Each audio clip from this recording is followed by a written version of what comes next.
ეთერშია კურიერი 6 საათზე ახალ ამბებს თამარ ურუშაძე გაგაცნობთ. ნარკოდანაშაულის საქმეზე პროკურატურამ 44 პირს ბრალდება წარუდგინა. მათ შორის არიან უცხო ქვეყნის მოქალაქეებიც. საუბარია დიდი და განსაკუთრებით დიდი ოდენობით ნარკოტიკული ნივთიერების უკანონო შეძენაზე, შენახვაზე, რეალიზაციაზე, ხელშეწყობასა და ქვეყანაში შემოტანაზე. გამოძიების ინფორმაციით დაკავებულების სხვადასხვა სახეობის და რაოდენობის ნარკოტიკს ყიდნენ. ბრალდებულებს 20 წლამდე ან უვადო პატიმრობა ემუქრებათ. შინაგან საქმეთა სამინისტროს მიერ ჩატარებული გამოძიებით დადგინდა, რომ დაკავებულმა პირებმა უკანონოდ შეიძინეს და ინახავდნენ სხვადასხვა სახეობის და რაოდენობის, მათ შორის დიდი და განსაკუთრებით დიდი ოდენობით ნარკოტიკულ საშუალებებს, რომლის რეალიზაციასაც ახორციელებდნენ. ასევე ბრალდებულების ნაწილმა დიდი და განსაკუთრებით დიდი ოდენობით ნარკოტიკული საშუალებები საქართველოს შემოიტანა. გატარებული ღონისძიებების შედეგად ამოღებულია ნარკოტიკული საშუალებები: კოკაინი, MDMA, ალფა-PPP, მეთადონი, ჰეროინი, მორფინი, კოდეინი, ამფეტამინი, ბუპრენორფინი, მეტამფეტამინი და გამომშრალი მარიხუანა. პროკურატურამ ბრალდებულებისათვის აღკვეთი ღონისძიების სახით პატიმრობის შეფარდების შუამდგომლობიც სასამართლოს უკვე მიმართა. ბრალდებულების ნაწილის პატიმრობა უკვე შეეფარდა, ხოლო ნაწილის მიმართ აღკვეთის ღონისძიება სასამართლო კანონით დადგენილ ვადაში განიხილავს.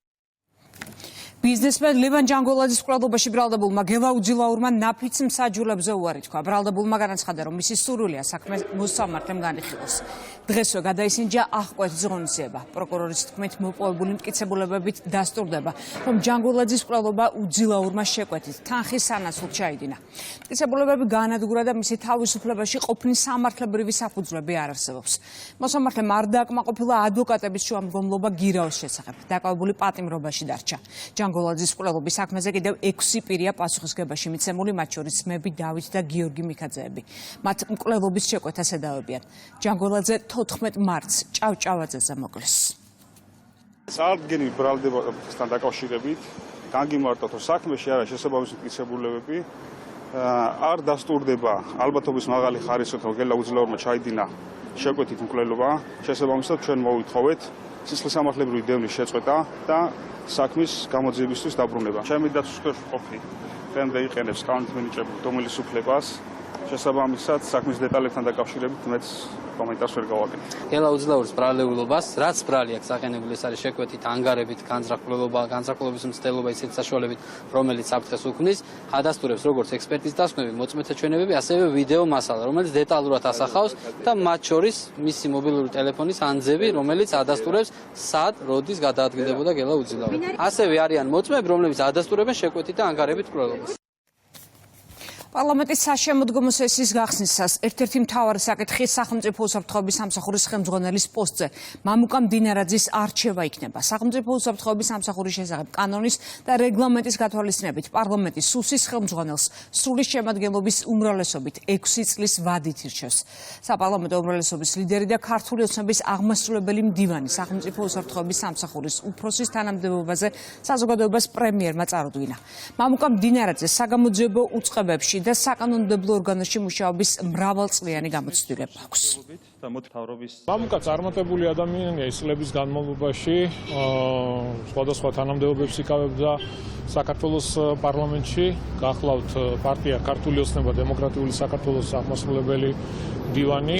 მამუკა არის კარგი ქართველი კაცი, რომელსაც უყვარს თავისი ქვეყანა, აქვს ძალიან კარგი ოჯახი, არის პატრიოტი ამ ქვეყნის და იმ საპასუხისმგებლო თანამდებობაზე, რასაც უსაფრთხოების სამსახური ქვია, მინდა წარმატებები უსურვო ამ სამსახურის სწორი და გამართული მუშაობა ერთობ მნიშვნელოვანია ჩვენი ქვეყნისთვის და ამ ქვეყნის მომავლისთვის. მამუკა მდინარაძეს წარდგენა არ ჭირდება, მას ძალიან კარგად იცნობს ჩვენი ქვეყანა, ის არის მაღალი დონის პროფესიონალი. მას გააჩნია საგამოძიებო სტრუქტურებში მუშაობის საკმაოდ დიდი გამოცდილება, ის არის გამორჩეული პატრიოტი საკუთარი ქვეყნის და ყველა ის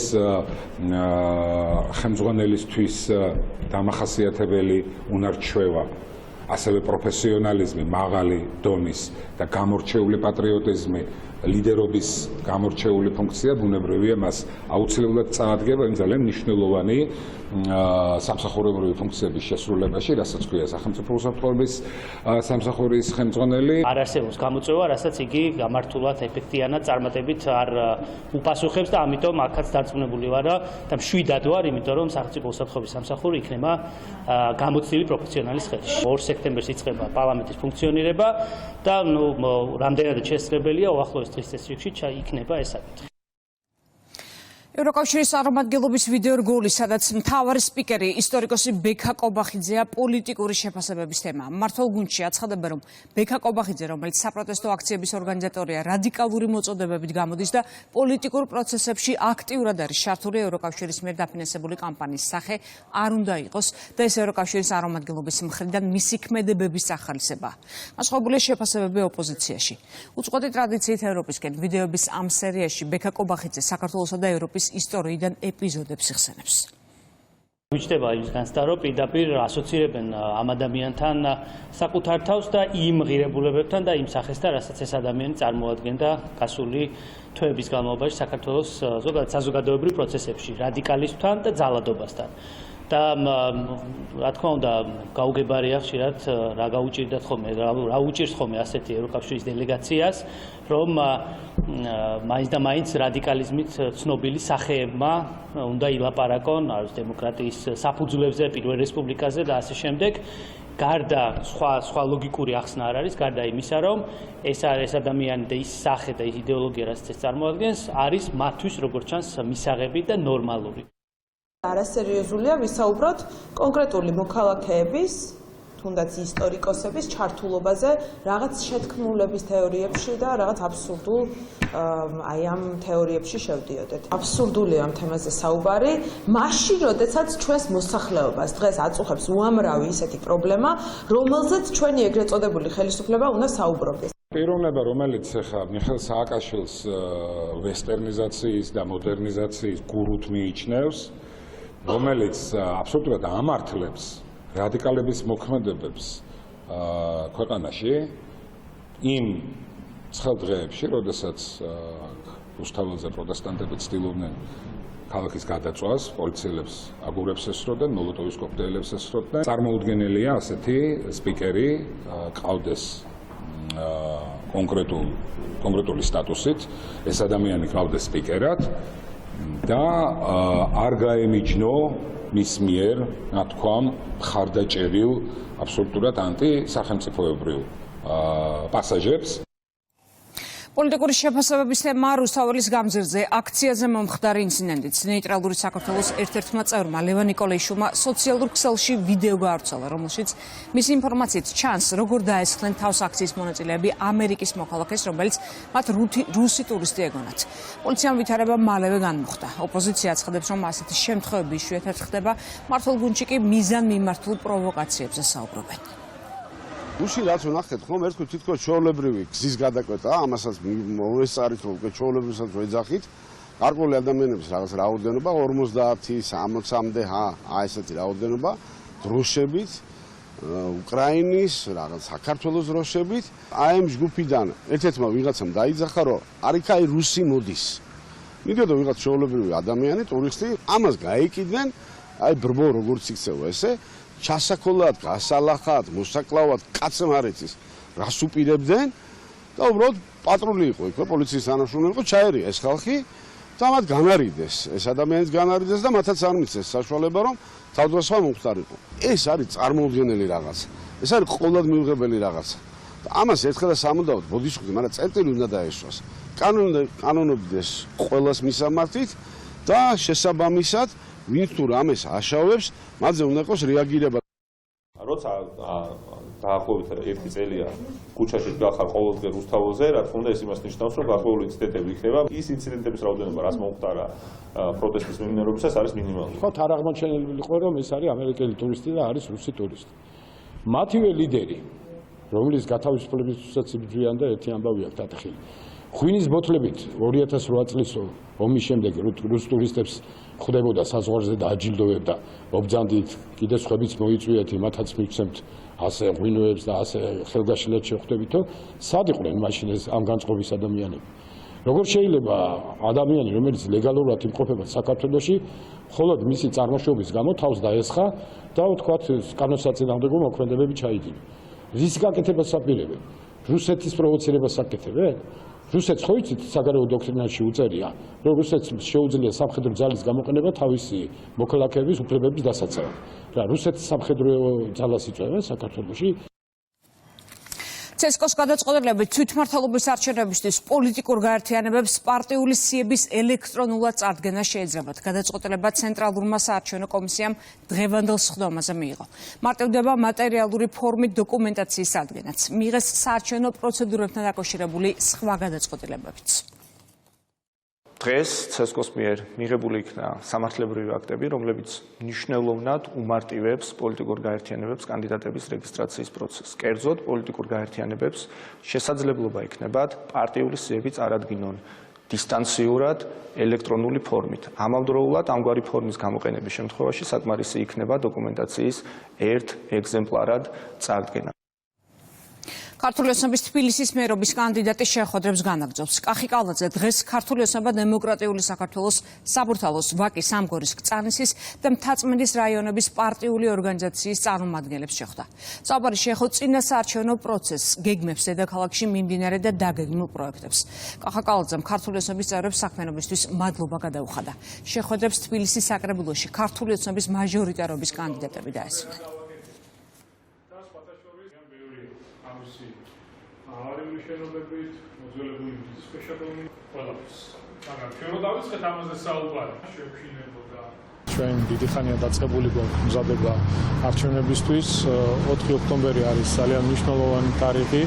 ჩვენ გვაქვს უდიდესი შესაძლებლობა, რომ ყველა მუნიციპალიტეტში, როგორც საკრებულოების, ასევე მერების მიმართულებით მივახციოთ წარმატებას.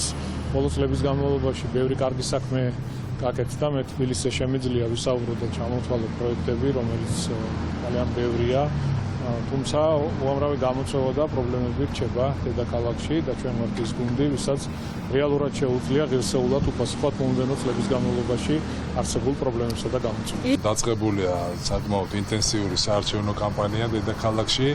მოქმედი მერი და კანდიდატი ჩვენი კახა კალაძე შეხვდება ყველა რაიონის შტაბებს თბილისში, გაშლილია ველზე მუშაობა. დამაჯერებლად გაიმარჯვეს როგორც პარტია ქართული ოცნება, ისევე დედაქალაქის მერი და ასევე თითოეული კანდიდატი, რომელიც წარმოადგენდა. მუნიციპალურმა ინსპექციამ კიდევ ერთი გაფრთხილება მისცა ერისთავის 26 ნომერში მდებარე კერძო შენობის მესაკუთრეებს. მათ ავარიული ნაგებობა ერთ კვირაში უნდა დატოვონ. მერის ინფორმაციით, პირველადი შეფასებით შენობას მეოთხე ხარისხის დაზიანება აქვს. მესაკუთრეების შენობის დატოვებაზე უარს ამბობენ. ერთი თვის წინ შენობაში კონსტრუქციის ნაწილი ჩავარდა, რის შემდეგაც ნაგებობის მდგომარეობის შეფასება დაიწყო.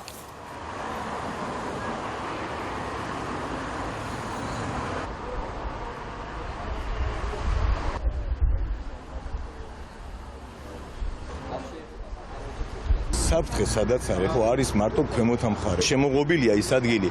ქვემოთ გადის დიდი ჭა, მოდის დიდი ჭაში, დიდი ტრუბა, მოდის წყალი, ხო და ისეთი სიტუაციაა, რომ ეს წყალი მეორე ტრუბაში კი არ შედის, იშლება კორპუსის ძირში. ჩვენ ყოველდღიურად ავდივართ თითქმის და ვნახულობთ, რომ არაფერი ჭდეს და აქეთ ამხარე ჯამთელია. იქეთ არავინ არ მუშაობს და საბედნიეროდ იმ დღეს ისვენებდა ის კონსულტანტი, რომელ დღესაც ჩამოვარდა ის კონკრეტულად სინკარი მეოთხე სართულიდან. აქ ჩამოვარდა ამ შენობაში. იმ ბოლოში ჩვენ დღეს ჩავაბარეთ ამ მითითებებს, განესაზღვრებათ მათ რამდენიმე კალენდარული დღე. კონკრეტულად 7 კალენდარული დღე განესაზღვრებათ იმისთვის, რომ მიიღონ განახორციელონ კონკრეტული ღონისძიებები თავიანთი შესაძლებლობის ფარგლებში. მათ შორის ერთ-ერთი ღონისძიება შეიძლება ჩაითვალოს ფუნქციონირების დროებით შეზღუდვა, რათა შენობა ნაგებობაში არ მოხვდნენ მოქალაქეები, ვინაიდან არის რისკის შემცველი აღნიშნული შენობა და არ მოხდეს ადამიანების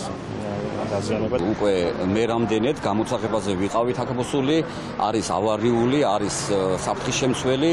აქედან გამომდინარე ზომები მივიღეთ, რომ საზოგადოებისთვის უსაფრთხო იყოს ამ ტროტუარზე სიარული გადავღობეთ, მყარი ღობით ლაბორატორია ყავდა, ლაბორატორია ამბობს, რომ არის მეოთხე კატეგორიის ავარიული შენობა, საფრთხის შემცველი და აუცილებლად არის ზომები მისაღები, რადგანაც რამე საფრთხე არ არაერთი მაგალითი გვაქვს ჩვენ დღეს ქალაქში და რამე საფრთხე არ მოხდეს. ერთხელ კიდევ ხვდებით, ძალიან ბევრჯერ ქონდა ამ საკითხთან დაკავშირებით კომუნიკაცია მესაკუთრეებთან, მაგრამ ჯერ არანაირი ნაბიჯები არ არის გადადგმული მათ მხრიდან. მთავრობის ადგილებით 29 აგვისტო უქმე დღედ გამოცხადდა. მთავრობის ადმინისტრაციის ინფორმაციით დადგენილება, რომელსაც ხელს პრემიერ-მინისტრი აწერს, არ ვრცელდება ეროვნული ბანკის ზედამხედველობას დაქვემდებარებული პირების წინაშე შესასრულებელ ფინანსურ ვალდებულებებზე. ასევე სამსახურებსა და მოსამსახურეებზე, რომელთა ფუნქციების შესრულებაც გადაუდებელი აუცილებლობაა. კარგად ფუნქციონირებადი მთავრობის ინდექსით საქართველო მსოფლიოში მე-40 ადგილზეა. პოზიტიური მშვიდობის 2024 წლის ანგარიშის ფარგლებში ინდექსი ევროკომისიამ გამოაქვეყნა. საქართველოს მთავრობა მსოფლიოს 40 საუკეთესოს შორისაა. საქართველო პირველ ადგილზეა კავკასიასა და შავი ზღვისპირეთში, უსწრებს ევროკავშირის ყველა კანდიდატს, ევროკავშირის და ნატოს წევრ 10 სახელმწიფოს. კარგად ფუნქციონირებადი მთავრობის ინდექსი საქართველო არის 40 საუკეთესო ქვეყანას შორის და ლიდერობს კავკასიასა და შავი ზღვისპირეთში. საქართველო უსწრებს ევროკავშირისა და ნატოს წევრ 10 სახელმწიფოს და ყველა კანდიდატ ქვეყანას, ევროკავშირის ყველა კანდიდატ ქვეყანას მშვიდობაზე, ეკონომიკურ განვითარებაზე ორიენტირებული პოლიტიკა თავის შედეგებს გვაძლევს და საქართველო არის მოწინავე ამ თვალსაზრისით. საქართველოს შინაგან საქმეთა მინისტრმა ისრაელის ეროვნული უსაფრთხოების მინისტრს უმასპინძლა. იტამარ ბენ გვირი საქართველოს ოფიციალური ვიზიტით დელეგაციასთან ერთად ეწვია. ორი ქვეყნის სამართალდამცავი უწყებების ხელმძღვანელებმა ისაუბრეს თანამშრომლობასა და გამოცდილების გაზიარებაზე. გეკა გელოძის განცხადებით, ქართული მხარე მზად არის თანამშრომლობის გაფართოებისთვის.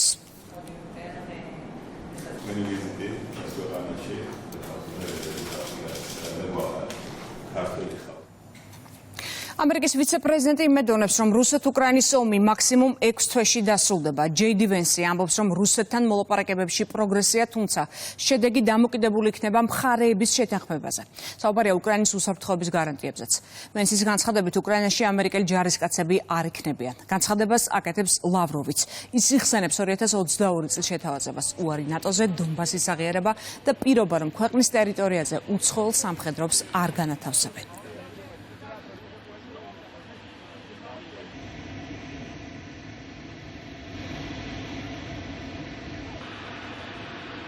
უსაფრთხოების გარანტიებზე ომის დასრულებამდე არ ვსაუბრობთ. რა თქმა უნდა, რუსები ამ ომის დასრულებასთან დაკავშირებული საუბრის ნაწილი იქნებიან. ასე რომ მათ პროცესში გარკვეული წილი ექნებათ. რაც არ უნდა იყოს ამის შედეგი, დასრულდება თუ არა ომი 3 თვეში, 6 თვეში, თუ იმედია უფრო ადრე. ჩვენ უნდა ვიამაყოთ, რომ გვყავს პრეზიდენტი, რომელიც ცდილობს მკვლელობის შეჩერებას. პრეზიდენტმა ტრამპმა ძალიან მკაფიოდ განაცხადა, უკრაინაში ამერიკელი ჯარისკაცები არ იქნებიან, თუმცა ჩვენ გავაგრძელებთ აქტიური როლის შესრულებას იმის უზრუნველსაყოფად, რომ უკრაინელებს ჰქონდეთ უსაფრთხოების გარანტიები. 2022 წლის აპრილში სტამბოლში უკრაინული მხარის მიერ ინიცირებული მოლაპარაკებების დროს ჩვენი სპეციალური სამხედრო ოპერაციის დაწყებიდან ძალიან მალე უკრაინის დელეგაციამ წარმოადგინა პრინციპების პროექტი ხელშეკრულების მისაღწევად, ომის დასრულების შესახებ შეთანხმების მისაღწევად. ორივე დელეგაცია მეშეთანხმება დაამტკიცა. რაც შეეხება უკრაინის უსაფრთხოების გარანტიებს, ეს გარანტიები უზრუნველყოფდა უკრაინის უსაფრთხოებას, რომელიც უნდა იყოს ნეიტრალური, არ უნდა იყოს ალიანსში არც ერთ სამხედრო ბლოკთან და რომელიც არ უნდა იყოს ბირთვული სახელმწიფო. უნგრეთსა და უკრაინას შორის დაპირისპირება მწვავდება. ნავთობსადენ დრუჟბას აფეთქების შემდეგ ბუდაპეშტი კიევს ენერგოკრიზისის შექმნასა და ომში ჩათრევის მცდელობაში ადანაშაულებს. ზელენსკიმ განცხადა, რომ მეგობრობა ორ ქვეყანას შორის უნგრეთზეა დამოკიდებული. პასუხად ის მუქარასა და შანტაჟში დაადანაშაულა უნგრეთის საგარეო საქმეთა მინისტრმა. უკრაინაში თქვეს, რომ სიარტოს არ აქვს უფლება ზელენსკის მითითებები მისცეს. Президент України Володимир Зеленський ჩვენ ყოველთვის ვუჭერდით მხარს უნგრეთისა და უკრაინის მეგობრობას. ახლა კი მეგობრობის არსებობა დამოკიდებულია უნგრეთის პოზიციაზე. ჩვენ ვიყენებთ ჩვენს მიერ წარმოებულ შორი მოქმედების იარაღს და სიმართლე გითხრათ, ბოლო დროს ამერიკის შეერთებულ შტატებთან ასეთ საკითხებს აღარ განვიხილავთ. ადრე რუსეთის ტერიტორიაზე შორი დისტანციის დარტყმებისთვის ნებართვას ვითხოვდით. გახსოვთ, ჩვენს ენერგოსისტემაზე მათი დარტყმების შემდეგ ჩვენი საპასუხო დარტყმების შესახებ სხვადასხვა სიგნალი იყო. ეს დიდი ხნის წინ იყო, დღეს ჩვენ ეს აღარც კი გვახსოვს. ვოლოდიმირ ზელენსკიმ უკრაინის ეროვნული დღესასწაული გამოიყენა უნგრეთის დასაშინებლად. ჩვენ კატეგორიულად ვეწინააღმდეგებით უკრაინის პრეზიდენტის მუქარას. ჩვენ სუვერენიტეტსა და ტერიტორიულ მთლიანობას საერთაშორისო პოლიტიკის ფუნდამენტურ ღირებულებებად მივიჩნევთ. სწორედ ამიტომ პატივს ვცემთ ყველა ქვეყნის სუვერენიტეტსა და ტერიტორიულ მთლიანობას და იგივეს ველით სანაცვლოდ. ბოლო დღეებში უკრაინამ სერიოზული თავდასხმები განახორციელა ჩვენი ენერგომომარაგების წინააღმდეგ. ენერგეტიკულ უსაფრთხოებაზე თავდასხმა, სუვერენიტეტზე თავდასხმა. უნგრული მანერით გიპასუხებ. შენ არ გაქვს უფლება უკრაინის პრეზიდენტს უთხრა, რა უნდა გააკეთოს, ან თქვას და როდის. ის უკრაინის პრეზიდენტია და არა უნგრეთის. უნგრეთის ენერგეტიკული უსაფრთხოება თქვენს ხელშია. დივერსიფიკაცია მოახდინეთ და დამოუკიდებელი გახდით რუსეთისგან, ისევე როგორც დანარჩენი ევროპა. 15 ადამიანი ემსხვერპლა ისრაელის დარტყმებს ღაზაში, მათ შორის 4 ჟურნალისტია შეტევა ნასერის საავადმყოფოზე განხორციელდა. გარდაცულთა შორის არის როიტერის რეპორტერი ჰუსამ ალ-მასრიც. ავიადარტყმის დროს მძიმე დაიჭრა ამავე სააგენტოს ფოტორეპორტიორი. თვითმხილველების განცხადებით, პირველი დარტყმის შემდეგ ადგილზე მარშალები და ჟურნალისტები მივიდნენ, რა დროსაც მეორე შეტევა განხორციელდა. როიტერსის პირდაპირ სიგნალი სწორედ თავდასხმის მომენტში გაითიშა.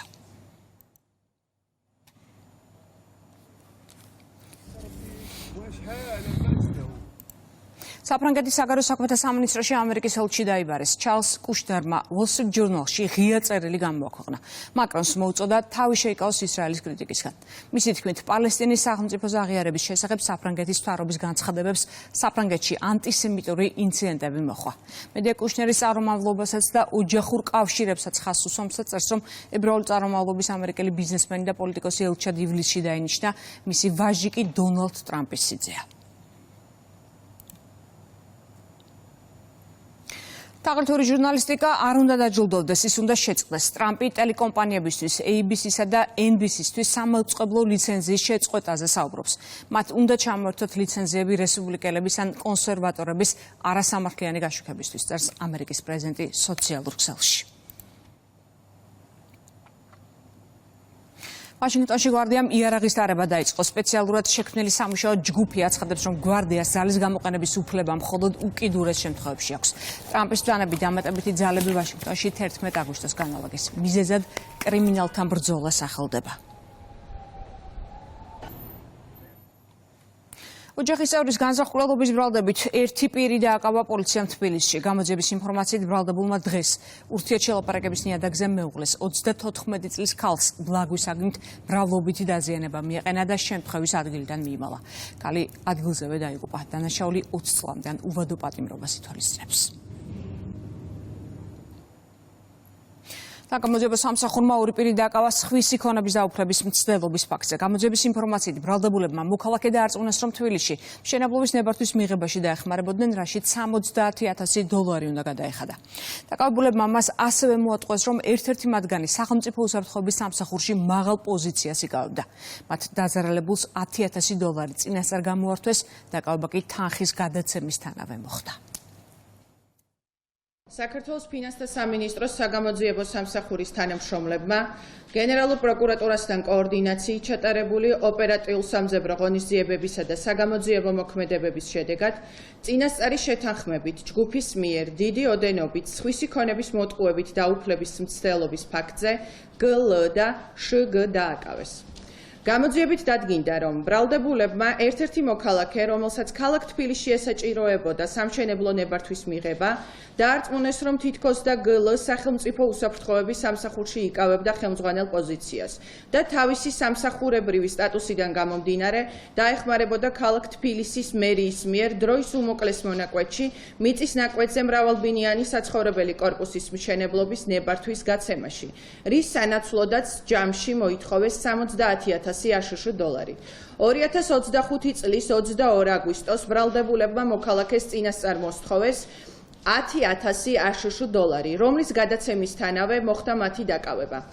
გამოძიება მიმდინარეობს საქართველოს სისხლის სამართლის კოდექსის 19-180 მუხლის მეორე და მესამე ნაწილებით, რაც სასჯელის სახით და ზომად ითვალისწინებს თავისუფლების აღკვეთას 6-დან 9 წლამდე ვადით. თბილისი ანკარა სექტემბრის ბოლოდან დაბალ ბიუჯეტიანი ავიაკომპანია EJet ფრენებს იწყებს. რეისები კვირაში 4-ჯერ შესრულდება, ყოველ ორშაბათს, სამშაბათს, ხუთშაბათს და შაბათს.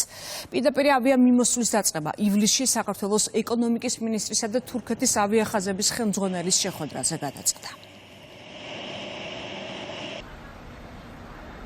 ეკონომიკისა და მრადი განვითარების სამინისტრო აქტიურად აგრძელებს მუშაობას ქვეყნის პირდაპირი დაკავშირებადობის განვითარების მიმართულებით. ამ შემთხვევაში საუბრობთ თბილისსა და ანკარას შორის რეგულარული რეისების დაწყებაზე, რომელსაც Turkish Airlines-ის შვილობილი კომპანია EJet განახორციელებს. თურქეთი, როგორც მოგეხსენებათ, საქართველოს ერთ-ერთი უმნიშვნელოვანესი სავაჭრო და ეკონომიკური პარტნიორია, შესაბამისად თბილისსა და ანკარას შორის პირდაპირი დაკავშირებადობა, პირდაპირი რეისები, რა თქმა უნდა, ხელშეუწყობს როგორც ბიზნესის, ეკონომიკის, ასევე ტურიზმის განვითარებას. სექტემბრის ბოლოდან ანკარა თბილისი ანკარა საჰაერო ხაზზე ოპერირებას თურქული დაბალბიუჯეტური ავიაკომპანია EJet იწყებს. აღნიშნული ავიაკომპანია გახლავს თურქეთის ავიახაზების შვილობილი ავიაკომპანია. თურქეთსა და საქართველოს შორის მეზობელ ქვეყნებს შორის ყველაზე დიდი და მზარდი საჰაერო მიმოსვლა, როგორც მოგეხსენებათ, გასული წლის მონაცემებით აღნიშნულ მიმართულებაზე 1,200,000-ზე მეტი მგზავრი იქნა გადაყვანილი, რაც მეზობელ ქვეყნებს შორის საჰაერო მიმოსვლის 47%-ს შეადგენს. 1 სექტემბრიდან პროფესიულ საგანმანათლებლო პროგრამებზე რეგისტრაცია იწყება. პროცედურის გავლა შესაძლებელი იქნება როგორც ონლაინ, ასევე ვებგვერდზე. წელს არის სიახლეებით გაიზარდა ინტეგრირებული პროგრამების რაოდენობა, რაც დაინტერესებულ პირებს საშუალებას აძლევს პროფესიულ განათლებასთან ერთად მიიღონ სრული ზოგადი განათლებაც. ვიცი სადაც უნდა ჩავაბარო, უბრალოდ ველოდები როდის გაიხსნება რეგისტრაცია. კოლეჯი და პროფესია უკვე შერჩეული აქვს. ვანო ყორღანაშვილის სწავლის დასაწყებად პირველი ნაბიჯის გადადგმას 1 სექტემბრიდან შეძლებს. ეს არის თარიღი, როცა პროფესიულ სასწავლებელში სწავლების მსურველებისთვის რეგისტრაცია დაიწყება. დარწმუნებულია, რომ სასრულ კურსზე მოხვდება და კოლეჯში მიღებული ცოდნა კარიერულ წარმატებაში დაეხმარება. მინდა რომ პროფესიულ კოლეჯში მივიღო განათლება. ჩემი მოდული მიმართულება არის სარესტორნო კუთხით. მიღებული ცოდნა დამახმარება ჩემი მიზნების ასრულებაში და ჩემს ბიზნესს დავიწყებ. 2025 წლის მიღებისთვის პროფესიულ განათლებაში სიახლეა. გაიზარდა ინტეგრირებული პროგრამების რაოდენობა. ეს საბაზო განათლების მქონე ახალგაზრდებს შანსს აძლევს პროფესიულ ცოდნასთან ერთად სრული საშუალო განათლებაც მიიღონ. კურსის დასრულების შემდეგ გაიცემა დოკუმენტი, რომელიც ატესტატს უწოდებდა და სტუდენტებს სწავლის გაგრძელება უნივერსიტეტებში შეეძლებათ.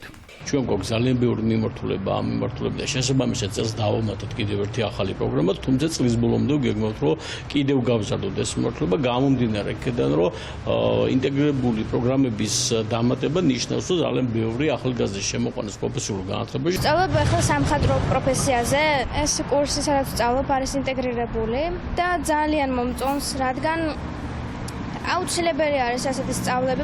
ინფორმაციული ტექნოლოგიები, კულინარია, მშენებლობა ეს მხოლოდ მცირე ჩამონათვალია იმ მრავალფეროვანი მიმართულებებიდან, რასაც კოლეჯები სთავაზობენ. ყველა დაწესებულებამ გაიარა ავტორიზაცია და კურსის დასრულების შემდეგ ოფიციალურ დიპლომსაც გასცემენ.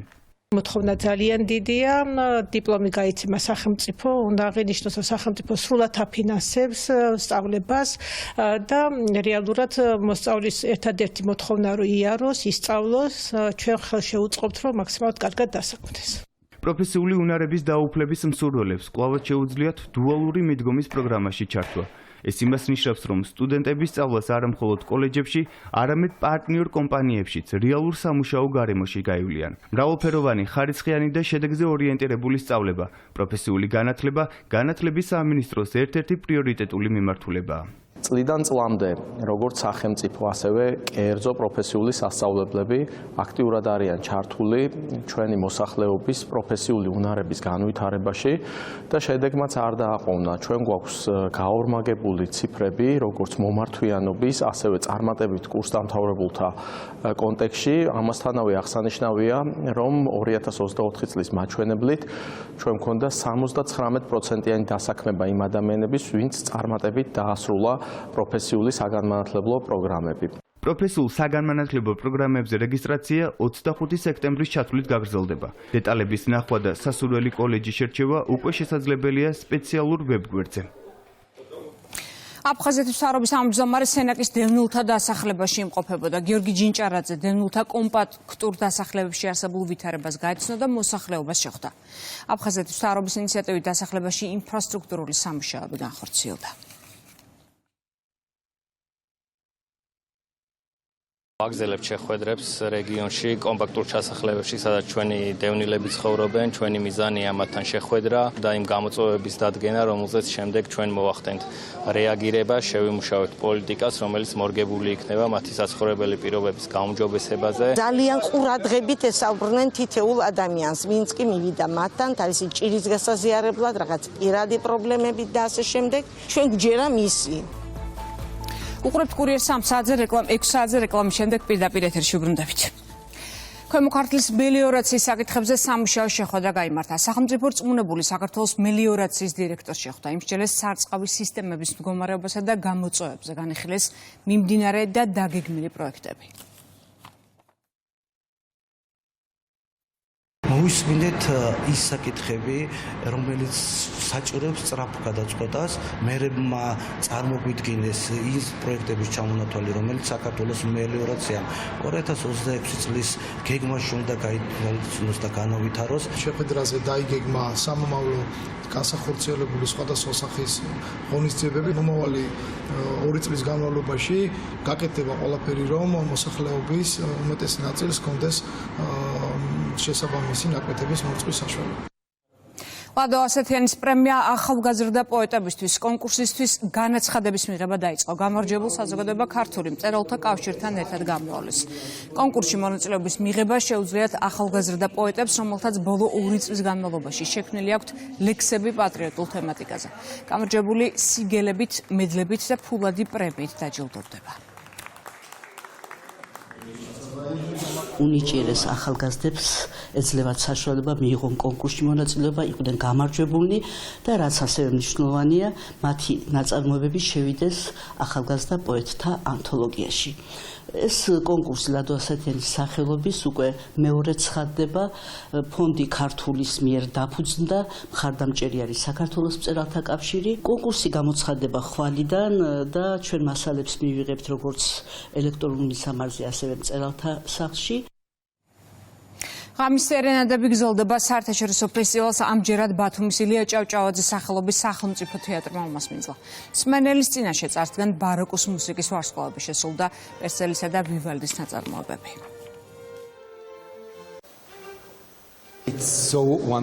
ეს იყო საოცარი ემოციებით ახსავსე საღამო. განსაკუთრებით მნიშვნელოვანი ყველასთვის, რადგან შევასრულეთ ვივალდის ნაწარმოებები და მსმენელმა იმდენად დიდი ემოცია გამოხატა ჩვენს მიმართ, რომ ბოლომდე დავიხარჯეთ.